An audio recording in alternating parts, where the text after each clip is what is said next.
Imagine a world where every person, regardless of location, background, or history, has the legal right to own, carry, and use firearms without restriction. From bustling cities to quiet villages, from developed nations to struggling regions, from democracies to autocracies, the right to bear arms is enshrined everywhere. Guns, once regulated tightly in many parts of the world, are now as common as smartphones or bicycles. On one hand, this scenario evokes the ideal of self-reliance and defense against tyranny. On the other, it presents a potential landscape of chaos, violence, and fear. The legalization of guns everywhere would reshape societies, economies, public safety, politics, and even our daily interactions. But what would it truly look like?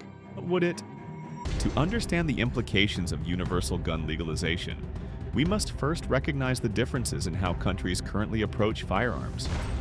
In the United States, the right to bear arms is constitutionally protected and deeply embedded in the nation's culture and identity.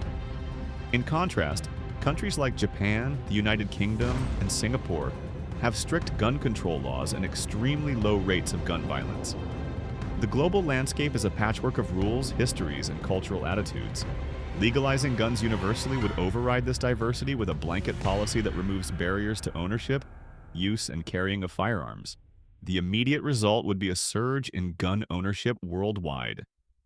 In countries where firearms were previously banned or highly restricted, millions would rush to purchase handguns, rifles, shotguns, and even high-powered semi-automatic weapons. Gun stores, manufacturing facilities, and arms dealers would spring up overnight to meet skyrocketing demand. A new global industry would boom, creating jobs and economic opportunities. But alongside this surge would come a wave of challenges: regulatory, ethical, and existential. Public safety would become a major concern.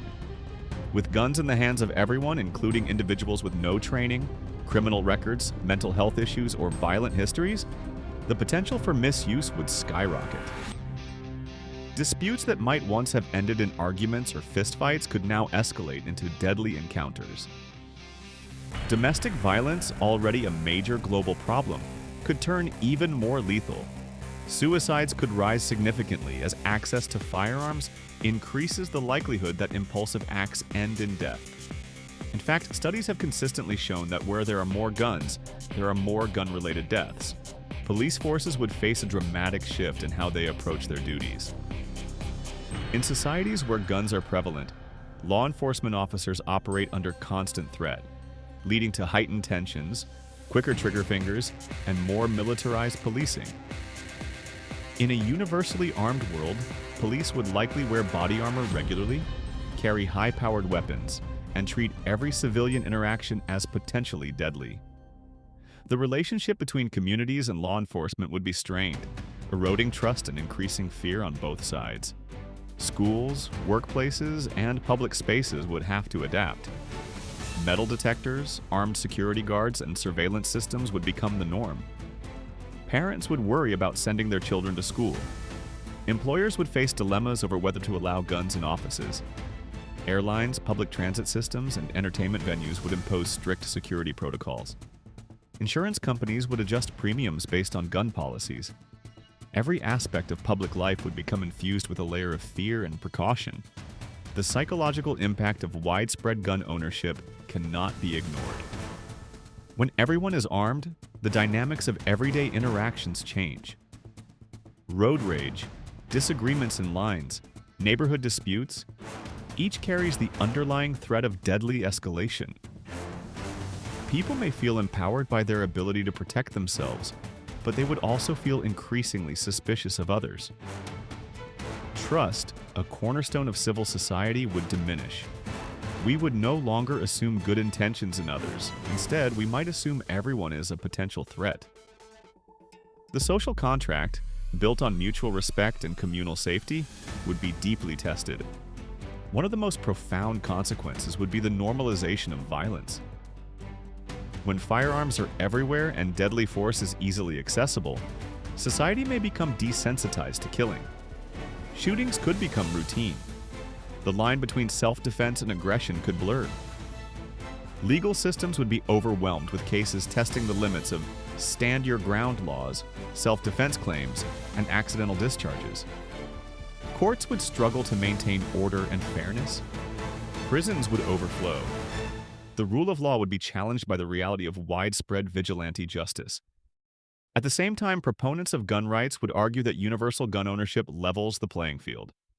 In areas plagued by crime, people could defend themselves more effectively. Women, the elderly, and marginalized groups could protect against attackers.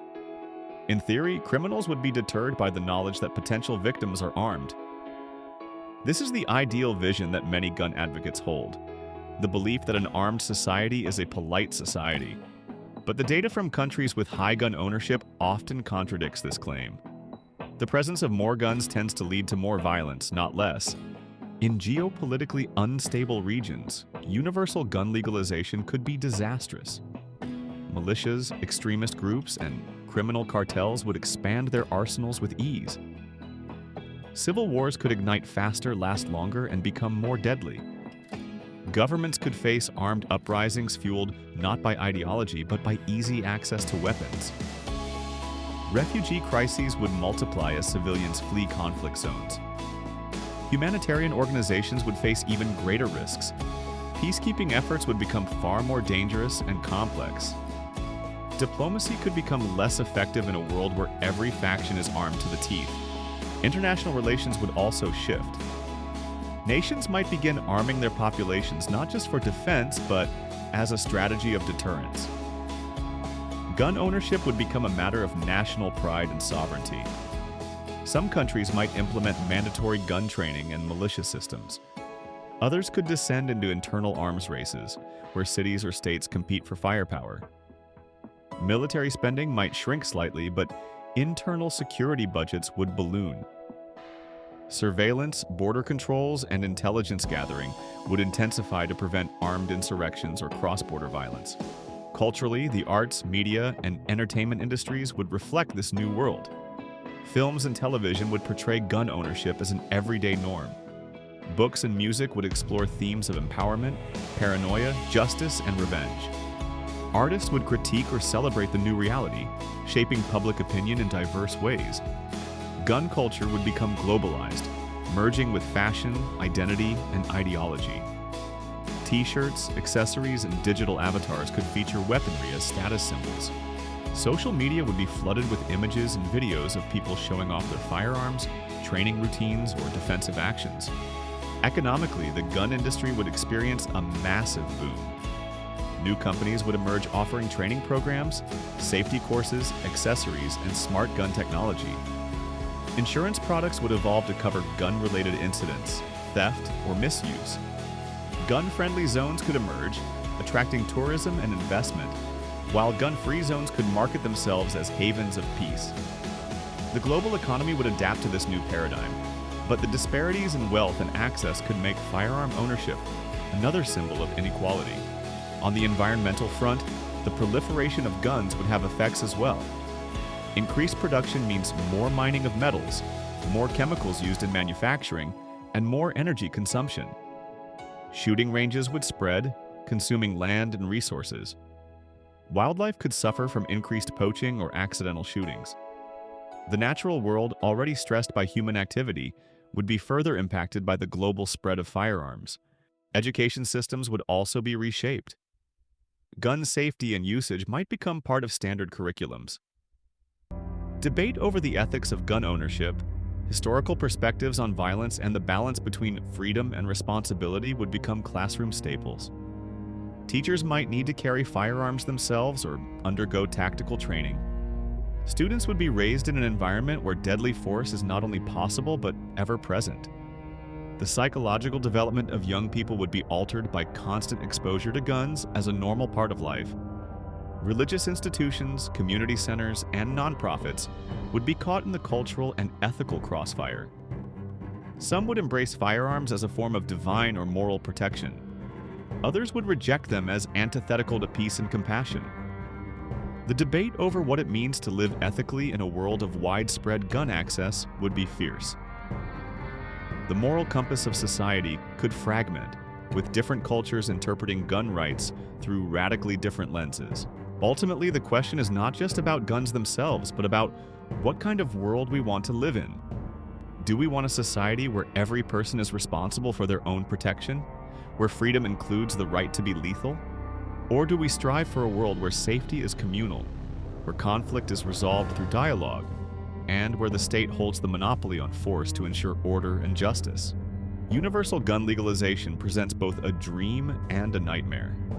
It offers freedom, empowerment, and self-reliance, but also violence, fear, and fragmentation. It challenges our notions of governance, justice, and human nature. Some would thrive in this world. Others would be devastated. The utopia of the well-armed citizen may quickly dissolve into the dystopia of constant vigilance and mutual suspicion. In the end, the answer to what happens if guns are legalized everywhere depends on the values we prioritize. Do we value absolute personal freedom above all else? Or do we accept some limitations in exchange for collective security? As societies debate the future of firearms, they are also defining the future of trust, safety, and coexistence.